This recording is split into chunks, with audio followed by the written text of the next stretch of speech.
Welcome to Everything Casual, bringing you original football casual videos from the golden era of the 80s and 90s, right up to current day.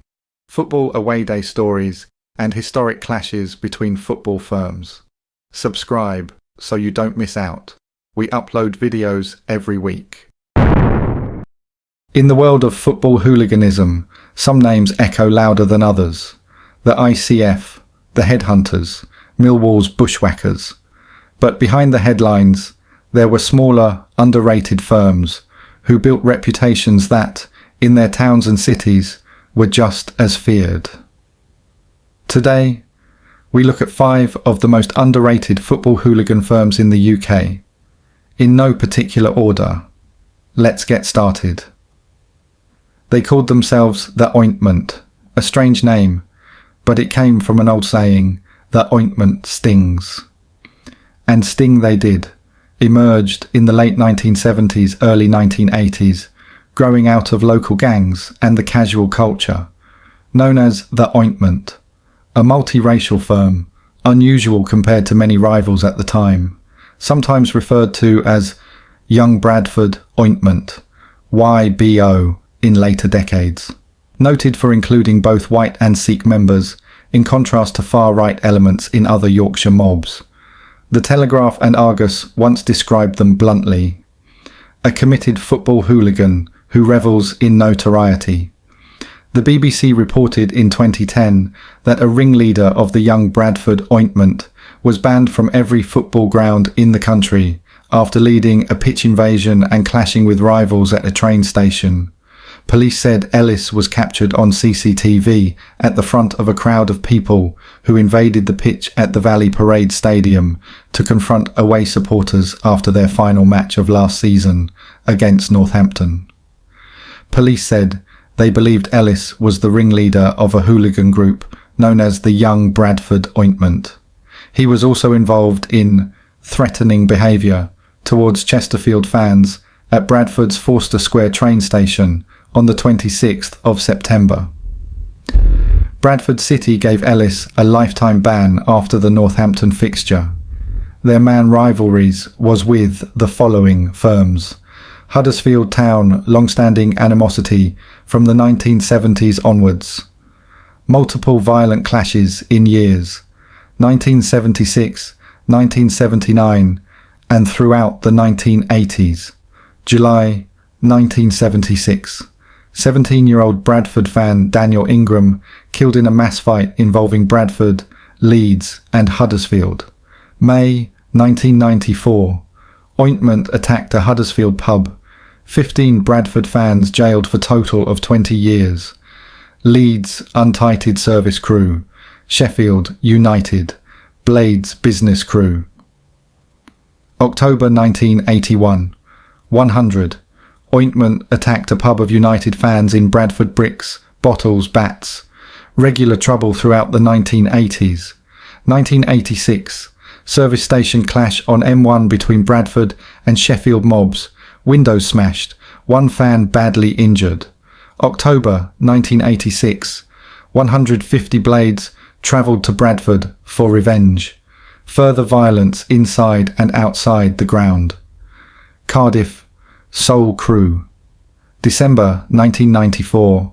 Ointment turned up 50-handed at Cardiff before Christmas. Ambushed Soul Crew. May 1995. Return fixture. 110 Soul Crew travelled to Halifax seeking revenge. Multiple violent clashes in pubs and streets despite heavy police presence. Manchester United and Manchester City. The Bradford lads have had multiple clashes with both Manchester firms over the years. Other notable clashes involving Bradford over the years. Portsmouth, 1986. 46 Bradford fans arrested after violence at a motorway service station with Sheffield lads en route to Pompey. Rotherham, 1987. Friendly match violence led to the death of a fan. York City, early 1990s. Police seized large caches of concealed weapons, knuckle dusters, Stanley knives, blades, chains. If I have missed any out, Please let me know in the comment section. Burnley Suicide Squad. Small town, small club, big name. That's how many describe Burnley Football Club and its infamous hooligan firm, the Suicide Squad. From the 1980s onwards, their reputation was summed up by their name. As one local journalist once put it, they would take on anyone, anywhere, no matter the odds. And nowhere was their hatred more intense than towards Blackburn Rovers. The East Lancashire derby became one of the most violent rivalries in the country. In December 2009, after another explosive clash with their biggest rivals, 12 members of the Suicide Squad were jailed for a combined 32 years. The Burnley Express headline read, "Suicide Squad sentenced for clash after Blackburn Rovers match." Another local paper even asked its readers, were Suicide Squad members too harshly treated by the courts? That notoriety wasn't just confined to the terraces, it was woven into the very fabric of Burnley's identity. Burnley is a small town of around 80,000 people, nestled in the bleak hills of East Lancashire. Unlike other towns where younger fans often deserted their local clubs for glamorous Premier League sides, Burnley's supporters remained fiercely loyal. The club has long been tagged with the phrase, "the most fanatical supporters in the land." And amongst that loyal support, a hardcore firm emerged, one that would soon make the name Suicide Squad known across the country.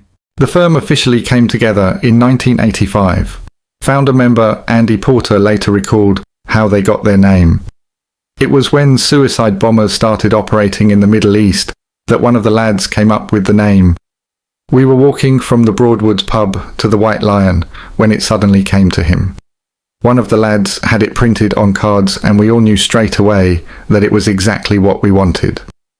Burnley FC Suicide Squad." It sounded catchy and it sounded good.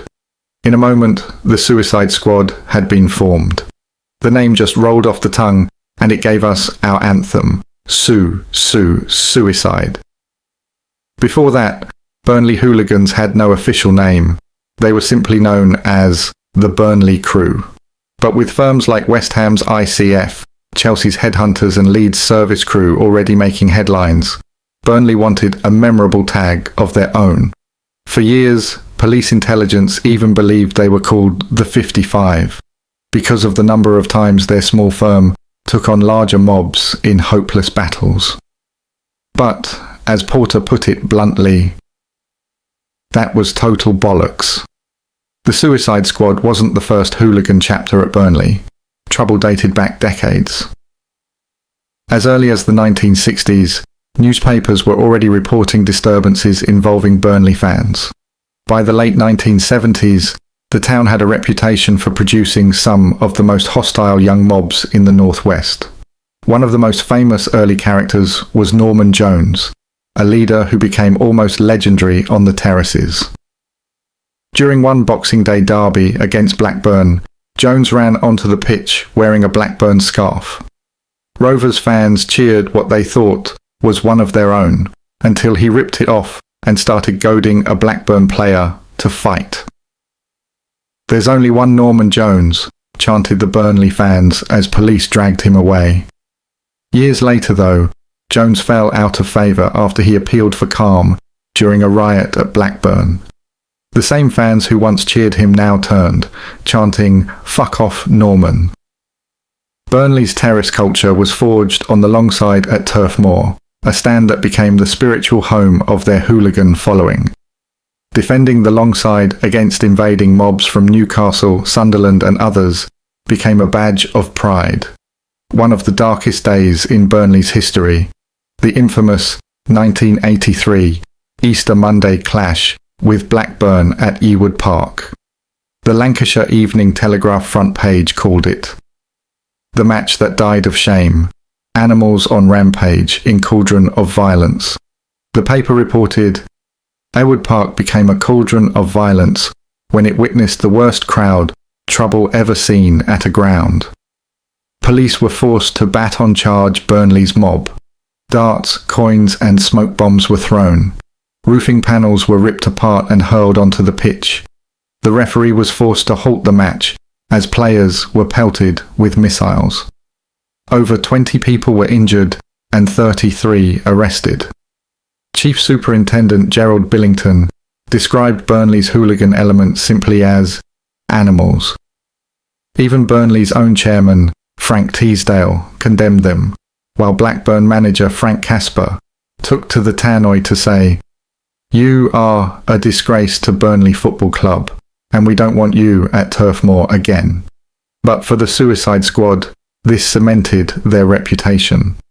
They were feared, hated, and infamous. The second half of the 80s saw the Suicide Squad take on all comers across the northwest. Fights with Bolton Wanderers were frequent and brutal. Pott recalled one infamous day when over 200 Burnley lads gathered at the General Havelock pub, determined to take on their rivals. He later described it as payback time against Bolton, who he admitted had dominated Burnley in the 70s. By the late 80s, a younger element had started making their mark. Known as the Suicide Section 5s, they gained recognition after attacking 2 vanloads of Hartlepool fans.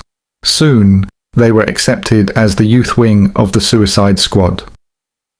By the 1990s, a new generation called the Suicide Youth had emerged. They carried the same reputation into the modern era, ensuring Burnley's hooligan name never faded. Next, we moved to Shrewsbury town. Their firm was called the English Border Front. Born in the early 80s, they reflected the geography. Shrewsbury sits just a short distance from the Welsh border. That meant constant clashes with Wrexham, Cardiff, and Swansea. The Shropshire Star covered one case in detail, where a member was jailed, the judge remarking that he attacked a man simply for disrespecting the firm. That was the culture. Loyalty to the EBF came first. Statistics back up their fearsome record. A Bleacher Report investigation calculated that around 0.45% of Shrewsbury's home attendance resulted in an arrest. 3/4 of those arrests were for violent disorder. In January 2024, West Mercia Police released this statement after a clash with Wrexham. Arrests were made following disorder in Shrewsbury ahead of Sunday's football match. It wasn't just fists, objects were thrown. Even high-profile players weren't safe. After one derby, Wrexham's James McLean posted online calling Shrewsbury a cesspit full of inbreds. It summed up the intensity of the English border front. Small club, big violence. A Shropshire Crown Court prosecution in 2015 resulted in at least one custodial sentence for an individual described in reporting as a member of the English border front. Miles Davies jailed for assault related to protecting the firm's reputation. This shows that members have, on occasion, been identified in mainstream court reporting and punished. And more recently, they even turned up in big numbers to Birmingham City to face off against the Zulus. Recent match disorder, 2025. Police statements in 2025. West Midlands Police reported more than 20 arrests after disorder involving Shrewsbury Town at a match with Birmingham City, a sign that match-related disorder continues to trigger large policing responses. The statement included images and appeal for witnesses. It reflects active current policing of fan disorder linked to Shrewsbury. Shrewsbury lads also had a big presence for England nation games, both home and away. And everyone involved in the football casual scene knows that Shrewsbury EBF are a very underrated firm indeed. West London's Loftus Road had its own firm. They were called the Bushbabies, after Shepherd's Bush. While Chelsea's Headhunters stole most of the headlines, the Bushbabies carved out their own reputation. A QPR fanzine once described Shepherd's Bush on a match day as a war zone when Millwall came to town. The QPR Report blog recalled, "Running battles raged in and around the bush, bottles, bricks and fists flying, arrests in double figures." The Bushbabies never had the numbers of Chelsea or West Ham, but locally they were feared, unpredictable, aggressive, a reminder that in London, danger wasn't only painted blue or claret. Sometimes it wore the hoops of QPR. There is a rivalry between the QPR and Millwall firms, and this is a newspaper report of what happened when the two met. The clatter of police horses' hoofs on tarmac, the wail of sirens, the throaty roar of English malehood, up for a fight, alarmed bystanders scuttling into side streets for safety. It was not just any old midweek evening game of football. It was Millwall's visit to QPR. For 4 hours on Tuesday night, parts of Shepherd's Bush looked and sounded like a war zone. Millwall fans glory in their reputation for violence, and, as with most clubs of their size, QPR have no shortage of fans who are all too happy to respond with their own brand of ugliness. Here is a 16-second taster of some of the away fans enjoying a quiet drink before the game on Tuesday. By the end of the night, there had been what the newspapers called riots on the streets. The police mounted an enormous security operation around Loftus Road in an effort to prevent violence at the first meeting of these rivals for 5 years, but fighting nonetheless erupted before and after kick-off. Police made at least 11 arrests during an evening in which supporters fought in 2 pubs close to the stadium, and scuffles and missile throwing broke out in the stands following the final whistle. The arrests included 3 for assault and 2 for possessing offensive weapons. A steward said he pulled a dart out of a QPR fan's chest. The Football Association is likely to investigate the trouble inside the stadium. Police confirmed there was disorder before the match in the Walkabout Bar and the British Queen, while Shepherd's Bush blogger Chris Underwood was caught up in violence at the Conyngham Arms. In fact, QPR lads were named as one of the worst behaved football fans in London, revealed by the Met Police. The offences include assaults on emergency workers and stewards, homophobic attacks and a sexual assault, and football-related violence. Meanwhile, there are 34 arrests at QPR's Loftus Road, 23 of which were home fans, including 13 arrests during a pitch invasion after their Carabao Cup win against Everton. Chief Constable Mark Roberts, the head of the UK's football policing unit, said cases of antisocial behaviour in young fans is a particular area of concern. He recently voiced concerns about a pilot scheme that allowed fans to drink in the stands. And there was also this incident against Luton. A man is critically ill in hospital with a head injury that police believe he may have sustained in an attack after a Queen's Park Rangers football match. When making this video, a couple of QPR lads asked me to give a shout out to a lad called Gregor, so here it is. Respect Gregor, always brother. They called themselves the MIGS Men in Gear because they were immaculate. Adidas, Fila, Lacoste, sharp dressers, sharp fighters. The MIGS formed after most of the members of Luton Town's first active hooligan firm of the 1970s, known as Bolts, received banning orders or prison sentences. They have had rivalries with firms from Watford and Queen's Park Rangers. The MIGS, taking over from the bother boy skinhead type hooligans of the 1970s, wearing designer clothes and trainers, hence men in gear, and became highly organised.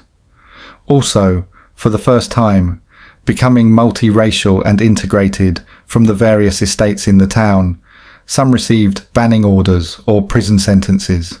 Their notoriety exploded on March 13th, 1985. The Scottish Sun wrote, "The Kenilworth Road riot descended into a bloodbath, missiles hurled, a knife thrown at the Luton goalkeeper, hundreds injured." That night, thousands of Millwall fans invaded the pitch. Chaos followed. Police struggled to contain it. In the aftermath, Luton banned away fans completely.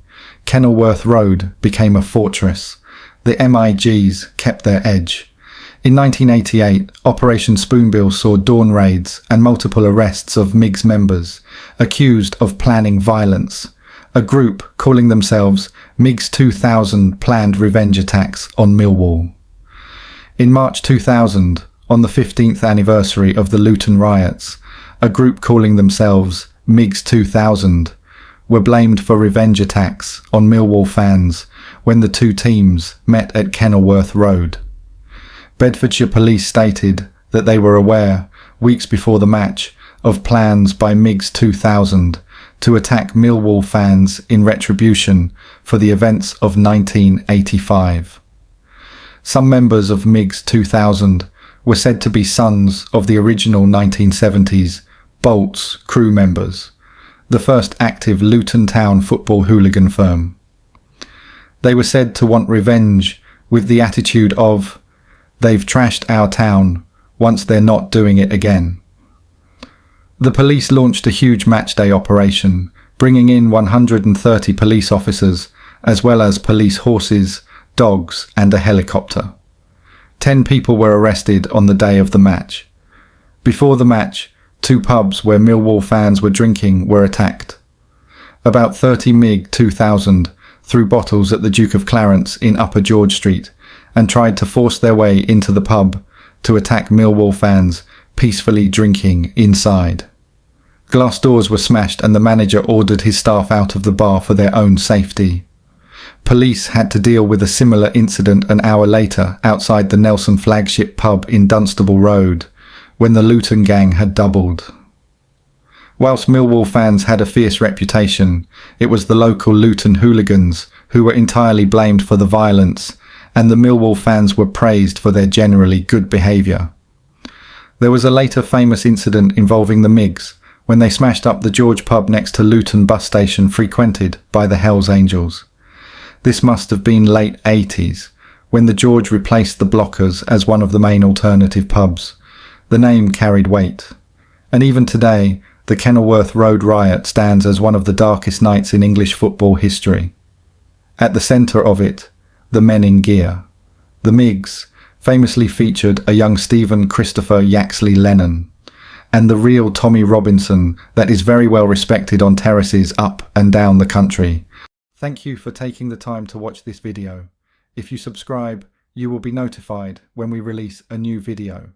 It could be your firm we make a video about next, so don't miss out and hit the subscribe button.